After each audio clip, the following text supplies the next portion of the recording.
De realiteit is dat het coronavirus onder ons is en voorlopig ook onder ons zal blijven.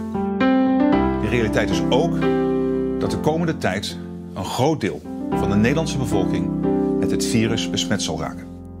Het is stil op straat, het plein is leeg, zon genoeg voor terrassen vol. Verwaard of koud, neem eens zomaar onderweg, blijf toe, zet het protocol. Een virus zo klein, breng ons nu korbijn, verslaan ons hierdoorheen. De wereld is nu klein, en ja, iedereen luidt vroeg of laat een ver. Maar straks ziet de zon weer en dan morgen we weer. En zullen er staan weer en sport en plezier weer. Dan druk in de weer onderneem en probeer weer. Met z'n allen bijeen weer het terras op. Met beer weer waarderen nog meer weer. Het knoot over het weer weer. Ook wel slecht weer. Dus relativeer.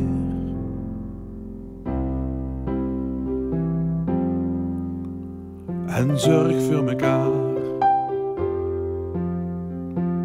Straks in de zon.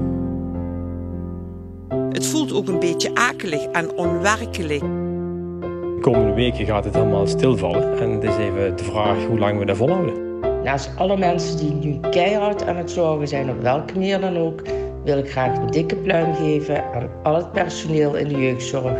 Mijn zoon Per is een van die medewerkers. Goed bezig, Per. Trots op jou. En toen hebben wij gezegd, weet je, ze hebben ons echt heel hard nodig. Zorg ook heel goed voor elkaar. Zorg voor die ouderen. Zorg voor die kwetsbaren. Maar straks ziet de zon weer en dan morgen we weer.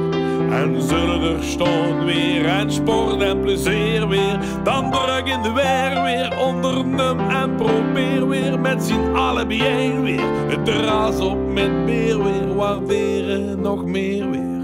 Knoot over het weer. Ook wel slecht weer. Dus relativeer. En zorg voor mekaar. Straks zien de zon. Het komt allemaal wel weer goed als we samen de goede dingen doen. Het is stil op straat, het plein is leeg, zon genoeg voor terrassen vol.